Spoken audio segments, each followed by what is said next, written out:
Selamat siang pemirsa, kembali Lunch Talk menjumpai Anda dan hari ini kita akan membahas topik bersama perangi korupsi. Bersama saya Cakri Miller dan saya Veronica Moniaga. Bersama kita juga sudah hadir narasumber mantan Komisioner Komisi Pemberantasan Korupsi Pak Bibit Samatrianto dan juga anggota Badan Pekerja Indonesia Corruption Watch, ada Mas Tama S. Langkun. Sebelum kita memulai perbincangan, kita ada informasi berikut.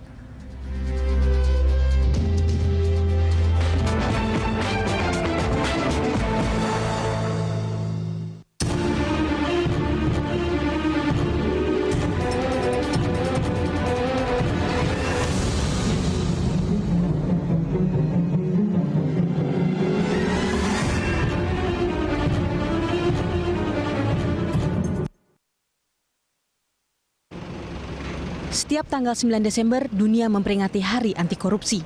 Hari tersebut dicetuskan karena adanya Konvensi Anti Korupsi atau United Nations Convention Against Corruption yang digelar di Meksiko pada 9 Desember 2003 lalu. Perserikatan Bangsa-Bangsa, PBB, melihat pertemuan yang diinisiasi sejumlah negara sebagai sebuah pernyataan tekad internasional untuk memerangi dan memberantas korupsi. Hal itu membuat PBB menetapkan tanggal tersebut sebagai Hari Anti Korupsi sedunia. Di Indonesia, gaung perlawanan terhadap pemberantasan korupsi terjadi di tahun 2004. Di tahun itulah pemerintah Indonesia menetapkan setiap tanggal 9 Desember sebagai Hari Anti Korupsi Nasional dengan dikeluarkannya Instruksi Presiden Nomor 5 Tahun 2004 tentang percepatan pemberantasan korupsi pada 9 Desember 2004. Sejak itu, pemerintah selalu merayakan Hari Anti Korupsi setiap tahunnya. Di tahun 2015 ini, perayaan anti korupsi dipusatkan di Bandung, Jawa Barat dengan acara Festival Anti Korupsi dengan puncak acara pada 10 hingga 11 Desember 2015 dan dibuka oleh Presiden Joko Widodo. Sejak berdiri 12 tahun lalu, Komisi Pemberantasan Korupsi tidak pernah berhenti menangkap pejabat pelaku korupsi. Dalam kurun waktu tahun 2004 hingga 2015, KPK memenjarakan 23 menteri dan kepala lembaga, 15 gubernur, 49 bupati atau wali kota, 87 legislator, serta 120 pejabat eselon 1, 2, dan 3. Keganasan KPK dalam menjerat koruptor seharusnya dapat menciptakan efek jerah. Namun faktanya, perkara korupsi tak menyusut sama sekali. Jumlah terdakwa korupsi yang diseret ke pengadilan oleh KPK bahkan meningkat. Dari 36 orang pada tahun 2012 menjadi 41 orang pada 2013 dan 50 orang pada 2014. Sementara di tahun 2015 ini sudah 47 orang diadili. Jumlah tersebut belum mencakup kasus yang ditangani kepolisian dan kejaksaan. Sementara jumlah perkara meningkat dari tahun 2011 ke tahun 2014 menjadi 2.270 kasus atau naik 80,6% dalam 3 tahun. Belum lagi di tahun ini marak pembicaraan mengenai pembahasan revisi Undang-Undang Nomor 30 Tahun 2002 tentang KPK. Namun, Ketua Komisi 3 DPR RI Aji Samsudin mengatakan, RUU KPK belum masuk pembahasan paripurna dan belum jadi pembahasan resmi di DPR. Sebelumnya, Menko Polhukam Luhut Binsar Panjaitan serta Menteri Hukum dan HAM Yasona Lauli mengatakan, pemerintah mendukung revisi Undang-Undang KPK dilakukan dan ada 4 poin revisi yang telah disetujui pemerintah.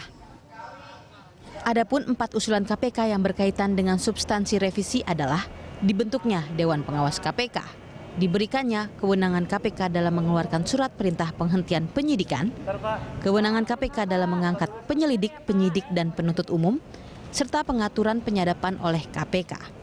Revisi Undang-Undang KPK juga harus mempertimbangkan masukan dari ahli hukum, akademisi, dan aktivis anti korupsi. Yang terpenting, revisi Undang-Undang KPK tidak boleh melemahkan KPK dan harus mendukung pemberantasan korupsi di negeri ini. Selamat Hari Anti Korupsi Sedunia, bebaskan Indonesia dari korupsi.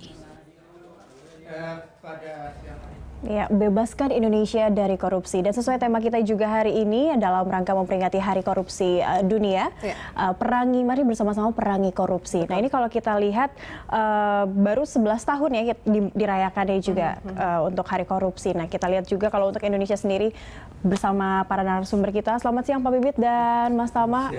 Nah kalau tadi juga kita lihat grafisnya, nampaknya untuk 2015 ini tinggal bulan terakhir tapi mungkin ada peningkatan. Kita meningkat terus ya. Iya. Bagaimana ini Pak Bibit, tanggapan Anda dulu? Iya, meningkat karena jumlah personilnya juga tambah di KPK. Kemudian ternyata meningkat juga yang terjadi korupsi di luar di masyarakat gitu ya, masih terjadi juga. Yang mestinya kan makin lama tuh makin turun ya, diharapkan begitu, tapi nampaknya makin banyak juga yang terjadi. Kenapa demikian? Karena ya kalau korupsinya itu saya bayangkan sebagai es di atas permukaan, sepanjang akar masalah yang di bawah permukaan itu belum ditangani, ya belum ditangani secara serius, artinya belum melibatkan masyarakat luas untuk bersama-sama memerangi korupsi, itu korupsi akan ada terus walaupun penjara boleh penuh dengan koruptor ya karena hebatnya penegakan hukum, tapi koruptor baru akan muncul karena akar masalahnya nggak diselesaikan. Akar masalahnya itu seperti apa sih Pak? Karena kita tahu korupsi itu kan sesuatu hal yang menggiurkan. Ada penyebab langsung dan penyebab tidak langsung. Penyebab langsung itu seperti misalnya lokasi rawan korupsi itu harus kita pagari supaya tidak dipakai peluang untuk melakukan korupsi. Kemudian manusia rawan korupsi seperti sekarang ini pilkada, jangan pilih penjahat menjadi pejabat, korupsi lagi dia. Untuk jadi pejabat juga dia harus menggunakan uang kan. Nah sekarang ini apa ada nggak untuk menggunakan partai politik nggak pakai duit? Nah itu harusnya dipecahkan itu. Bagaimana supaya menggunakan partai politik nggak pakai duit? Baik, itu berarti kan akar masalahnya juga kembali lagi ke seperti di situ. money politik seperti itu ya Pak. Kemudian manusia rawan, barang yang rawan di korupsi harus dijaga, kegiatan rawan korupsi harus diawasi. Misalnya proyek, pembangunan proyek, kemudian pengadaan barang dan jasa itu yang ditangkapi KPK banyak yang seperti itu kan. Berarti itu juga harus diatur, harus ditertibkan, harus diawasi supaya tidak terjadi korupsi di situ.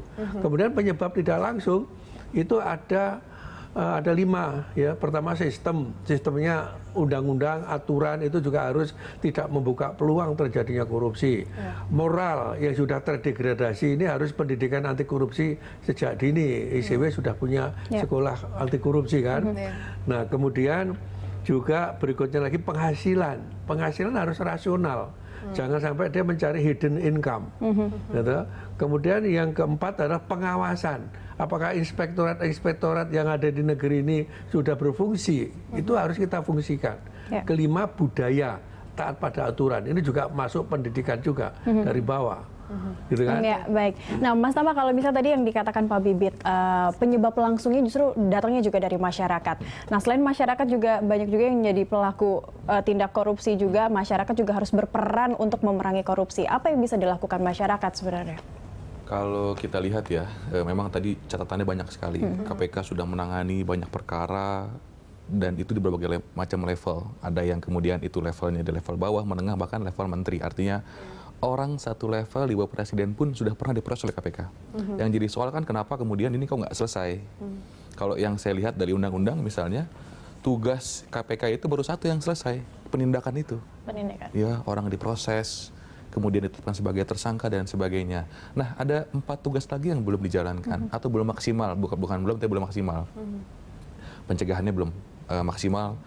Kemudian bicara soal koordinasinya belum maksimal, supervisinya belum maksimal, monitoringnya belum maksimal. Jadi kalau kerjanya KPK baru satu yang kita anggap paling bagus, 4-nya belum. Tapi mereka kan selalu terbentur pada jumlah personil yang terbatas, gedung dan lain-lain. Nah itu yang kemudian perlu ada kreativitas. Makanya tadi kalau pertanyaannya, masyarakat bisa apa? Kalau dalam kondisi yang sekarang, saya rasa partisipasi masyarakat ya. Kalau kita lihat di beberapa negara atau kita pakai benchmark di Asia Tenggara misalnya, Indonesia selalu jadi tempat studi. Misalnya orang-orang di Jerman, dia tanya, apa yang dilakukan orang Indonesia, kok bisa dia pakai Facebook? Misalnya dulu support Pak Bibit, 1 juta Facebooker yang mendukung Pak Bibit untuk telekomunikasi. 2 juta. Judulnya itu 1 juta waktu itu. Kemudian sampai dari Twitter juga bingung, dia tanya sama orang Indonesia, kok bisa kalian bisa paksa presiden mengeluarkan perpu lewat Twitter? Kita ingat dulu soal pemilihan langsung itu kepala daerah, kan dulu sempat mau dikembalikan ke DPRD. Dan kalau dalam bahasa yang lebih besar ini kan dekrit sebetulnya. Presiden dipaksa pakai dekrit lewat media sosial. Itu menurut saya kerja-kerja masyarakat yang menurut saya luar biasa. Nah yang jadi soal menurut saya bottleneck-nya adalah penegakan hukumnya. Ya. Jadi memang KPK juga perlu banyak komunikasi yang dibangun dengan masyarakat. Yang kalau saya lihat makin ke sini KPK justru malah semakin dia birokratis dan membuat jarak. Menurut saya itu harus jadi revisi buat KPK ke depan.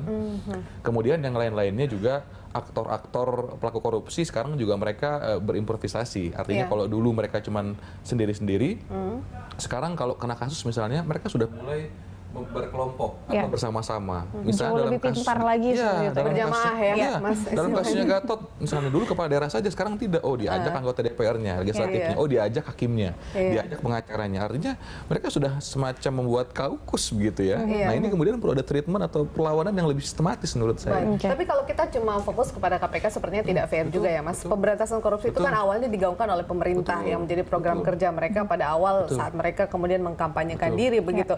Untuk masa pemerintahan Jokowi JK sendiri, Anda melihatnya seperti apa, Mas? Dari tahun ke tahun dan hadirnya seorang Jokowi itu kita melihat sebagai seseorang yang bisa membawa perubahan lebih, tapi sepertinya belum terlihat hingga saat ini dalam hal pemberantasan korupsi. Yang kita lihat kan sebetulnya KPK sudah menjadi trigger mechanism yang menurut saya sudah oke, dari mulai penindakan, kemudian juga kerja-kerja KPK sudah oke. Nah, yang jadi soal kan kalau kita masuk ke level pencegahan misalnya. Dalam pandangan saya, omong kosong sistem yang dibuat oleh KPK kalau pemerintah nggak mau terlibat atau nggak mau mengeluarkan kebijakan atau nggak mau mengimplementasikan. Contoh paling gampang misalnya, KPK buat sistem misalnya atau jalan sistem kurikulum anti korupsi lah misalkan.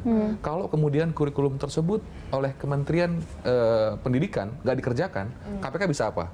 Betul. Nah, ini kemudian itu sudah sederhana. Belum lagi kita bicara soal misalnya tadi konsep-konsep pencegahan, bagaimana mentreatment memperbaiki misalnya Departemen Agama yang menteri sudah diproses oleh KPK. Nah, ini menurut saya itu yang kemudian jadi catatan. Pertanyaannya bagaimana dengan Pak Jokowi? Yang kita lihat Pak Jokowi justru banyak miss di beberapa kesempatan untuk membackup KPK.